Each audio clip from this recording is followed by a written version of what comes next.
Treaty bodies are committees that monitor the implementation of human rights treaties. They are made up by independent human rights experts that are elected by the states that ratified the respective treaty. The main way in which committees monitor the implementation of the treaty is by reviewing the reports submitted by states and contrasting that information with reports sent by civil society. Each committee decides how the review takes place. So there are differences between how each committee works. However, they do have a basic process in common. I'm going to use the CEDAW committee, the Committee on Elimination of All Forms of Discrimination Against Women, as my main reference. Bear in mind that very few states report on time, and that committees actually have backlogs on states to review, so it's very rare that reviews are timely. The CEDAW Convention says that states must report every 4 years, and that's where the process starts, with the state report. So the committee then schedules the state for a pre-session, or what is called a pre-sessional working group. The idea is to produce the list of issues, that is, or LOI. That is basically a list of questions that the committee has right after making a first review of the report.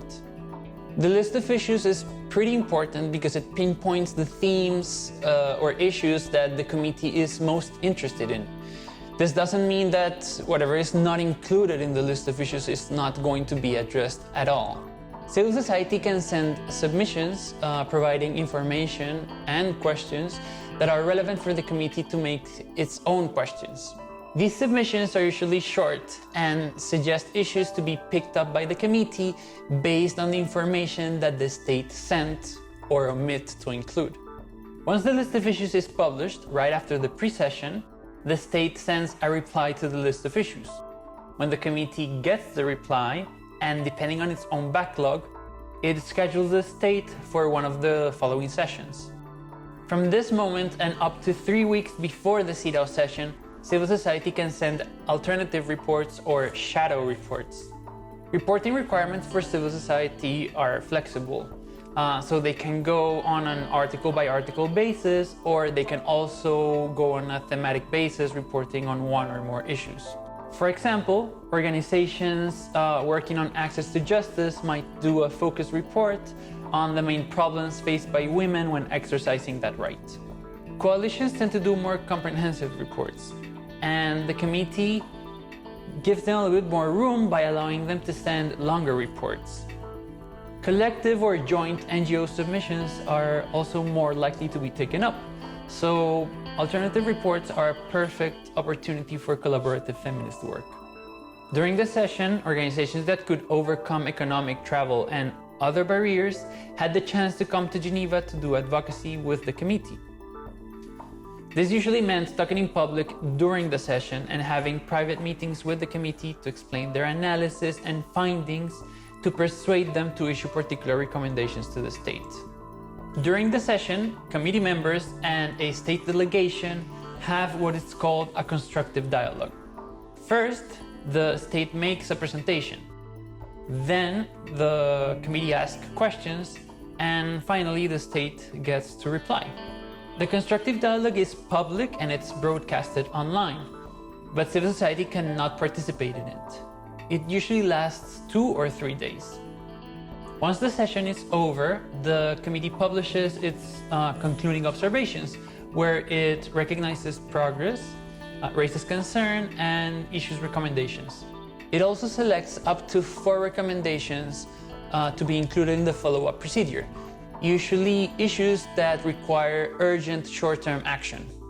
The state is required to respond to these urgent recommendations within 1 or 2 years. There is a simplified reporting procedure that states can opt into, and it's shorter.